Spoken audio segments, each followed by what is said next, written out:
Salam əziz müəllimlər, xoş gördük hər birinizi. Bildiyiniz kimi 2026-cı il üçün Time Test Bankı çıxıb və bu test bankda belə deyim, fənlər üzrə bir neçə inteqrasiya sualı təqdim olunub. Əslində fənlər üzrə ayrı-ayrılıqda sualların təqdim olunması bu yaxşı haldır. Lakin belə deyim, sualların sayının az olması bu isə işin mənfi tərəfidir. Əgər yeni test bank çıxırdısa, belə deyək də, inteqrasiya suallarının sayını artırmaq olardı. Amma hər fən üzrə cəmi bir neçə nümunə kimi belə deyək də bir neçə suallar təqdim olunub. Amma nə edək, indi əlimizdə olan budur. Gəlin bunların da izahını verək. Demək, texnologiya müəllimləri üçün bu 3 sualın izahını verəcəm. Texnologiya müəllimlərimiz biraz da yaxın əyləşin. Gəlin ilk öncə başlayaq birinci sualdan. Deyir ki, evdə istifadə olunan elektrik cihazlarından birinin enerji sərfiyyatını hesablamaq üçün məlumat topla. Aha, bu məlumatlara əsaslanaraq cihazın gündəlik və aylıq enerji sərfini və bunun ailə büdcəsinə təsirini müəyyən et. Burada o dəqiqə texnologiya müəllimləri tutmalıdır ki, təbii ki, ailə büdcəsinə təsiri, elektrik cihazları bu harda var? Enerjidən bağlı mövzularımız da var, texnologiyada. Bəs yaxşı, başqa nə var? Digər fənlərin bilik bacarıqlarına baxaq. Deyir ki, deməli enerji sərfini nə etməlisən? Hesablamalısan. Hesablamaq gedəcək riyaziyyata. Ailə büdcəsi amma təkcə texnologiyada yox, həyat bilgisində də var, düzdürmü? Sonra elektrik enerjisindən bağlı fizika, deməli fənlər arası mütləq var burada. Daha sonra demək nə? Baxırıq, fənn üstü var yoxsa yox. Bax, fənlər arası olan variantı saxlayırıq. Deməli, A variantı getdi, fənlər arası olanlar qalacaq. Bu da getdi. Sonra fənn üstü və fənlər arasını saxlayırıq. Bir də deməli B, D, Y variantlarını hələ ki saxlayırıq. Bəs fənn üstü nə var burada? Gəlin baxaq. Fənn üstüdə deyir ki, real həyatı bir problem olmalıdır. Onun deməli həlli üçün müəyyən bir təkliflər olunmalıdır, bir çözüm yolu olmalıdır. Fənn üstü nəsə varmı burada? Xeyr. Deməli fənn üstü inteqrasiyada getdi. Deməli fənn üstünü çıxdıq. Buradan da fənn üstü çıxanda elə cavab gəldi B variantı. Çünki burada fənn daxili belə deyim, təkcə texnologiyanın daxilindən çıxıb. Burada digər fənlərin də bilik bacarıqları ön planda olduğuna görə fənlər arası götürülür. Yəni bu qoyulan məsələ təkcə bir fənnin daxilində çözülmür. Bir neçə fənnin daxilində deməli proses getdiyinə görə fənlər arası. Bir də cavabımız olacaq B variantı. Keçirik ikinci suala. Deyir, mətbəx üçün doğrama lövhəsi hazırlamaq üçün formasını və ölçüsünü seç. Formasını və ölçüsünü seç. Hansı materialdan olacağını müəyyənləşdir. Sadə eskizini çəkib onun iki üstünlüyünü qeyd et. Aha, deməli, mətbəx üçün doğrama lövhəsini hazırlamaq üçün deyir, formasını və ölçüsünü də seçməlisən. Düzdürmü? Materialını da müəyyən etməlisən. Üstəgəl sadə eskizini də çəkməlisən. Baxın müəllimlər, demək, burada baxırıq nəyə? Texnologiya var. Eskiz çəkmək, eskizini çəkmək bu demək təsvir incəsənətə də gedir. Mətbəx üçün doğrama lövhəsini hazırlamaq, formasını və ölçüsünü seç. Formasını və ölçüsünü seçmək. İndi təbii ki, bunun formasını, ölçüsü üzərində hesablamalar da aparılacaq. Bu da öz yerində, amma əsas forması və ölçünü təyin etməkdir. Hansı materialdan olacağını müəyyənləşdir. Sadə eskizini çək. Eskiz çəkmək texnologiyanın özündə də var. Bir də ki, təsvir incəsənətə də inteqrasiya olunur. Demək, burada fənlər arası mütləq var.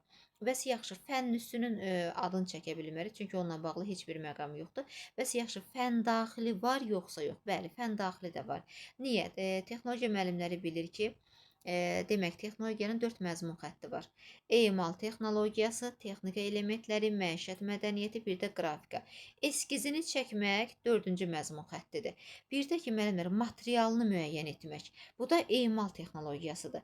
Birinci məzmun xətti ilə 4-cü məzmun xəttinin nəyi var? Əlaqəsi var burada. Ona görə olacaq, deməli, fənn daxili və fənlər arası. Doğru cavabımız A variantı.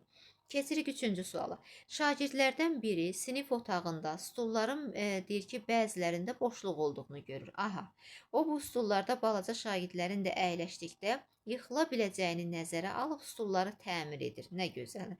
Və məktəb əşyalarına qarşı məsuliyyətli davranmağın vacibliyini yoldaşlarına da bildirmək üçün sinif qapılarına bununla bağlı məktəb əşyaları bizim birgə məsuliyyətimizdir adlı posterlər yapışdırır. İndi inteqrasiya növünü təyin edirik. Baxın, real həyatda bir problem var. Bəli, stulların deyir ki, bəzən də boşluq var.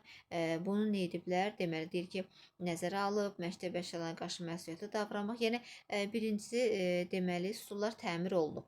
Yəni verilən problemin həllində gördük. Real həyatı bir problemdir. Həqiqətən də stullarda bu problemlər baş verir, düzdürmü?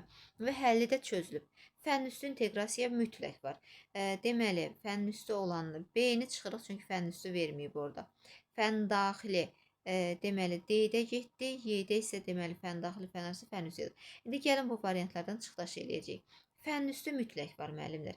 Düzdür, əslində belə deyim də sizə. Bu sualda fənn üstü daha ön plandadır. Burada fənn daxili olan bir məqam yoxdur. Ya A variantı olacaq cavab, ya da C variantı. Sadəcə fənlər arası niyə var? Sizə bir şey deyim ki, elə bu sualı mən özüm də oxuyanda, deməli Time Test Bankını təzə aldım. Suallara baxdım. Məsələn, birincini o dəqiqə B variantı seçdim. Nə bilim, ikincini oxuyan kimi A variantı, amma üçüncüdə özüm də müəyyən qədər tərəddüddə qaldım. Niyə? Çünki çox üstünlüyü C variantına verdim, fənn üstü. Yalnız fənn üstü, amma sonra biraz da dərindən oxuyandan sonra gördüm yox, burada fənlər arası da ola bilər. Yəni düzün desəm yenə deyirəm, birinci C variantına daha çox üstünlük verdim. Amma sonra fənlər arası, sadəcə burada fənlər arası biraz çox geri plandadır. Niyə? Stulları təmir elədi və s. Bəs digər fənlər arasını biz necə görə bilərik? Deyir, məktəb əşyaları bizim bircə məsuliyyətimizdir adlı posterlər yapışdırır. Baxın müəllimlər, məktəb əşyaları bizim bircə məsuliyyət. Bax, belə qaydalar, dəyərlər, ondan sonra ümumi danışsaq, təhlükəsizlikdən bağlı belə ümumi qaydalar. İndi yenə deyirəm, indi burada məktəb əşyaları bizim bircə məsuliyyət. Bu dəyər verir də əşyalara. Bununla bağlı həm texnologiyada, həmçinin də həyat bilgisində də var belə mövzular. Məsələn, təhlükəsizlik qaydalarına riayət etmək və hər hansısa bir qaydalara necə riayət etmək, ona görə bu məqamı düşünüb fənlər arasını götürmək olur. Bir də posteri yapışdırdı. İndi posteri də indi fərqli dizayn, mehdi necə hadıdır, biraz təsvirincə sənətə də gedib çıxa bilər. Ona görə demək fənn üstü və fənlər arası olacaq burada cavab A variantı. Amma yenə də deyirəm, bu sualda biraz digər fənlərin indi amma çox güman ki, məktəb əşyaları bizim bircə məsuliyyətimizdir. Bax, dediyim kimi bu dəyərlərdən bağlı olandır. Bu da nədir? Həyat bilgisində bu tipli mövzulara yer verilir, belə məqamlar önə çəkilir. Sonra texnologiyanın özündə olsun və hətta ki, təhlükəsiz olsun, ümumi hər hansı bir nədənsə bağlı qaydalar olsun, doğru davranış olsun, düzdürmü? Belə, ona görə də A variantını götürmək olar 3-cü sualda da. Belə müəllimlər, düşünürəm ki, ətraflı izah vermiş oldum. İnşallah ki, bu videodan da yararlanarsınız. Belə, kurikulum qruplarımıza qoşulmaq istəyən müəllimlər isə WhatsApp nömrəmizə yaza bilərlər. Hər birinizə uğurlar.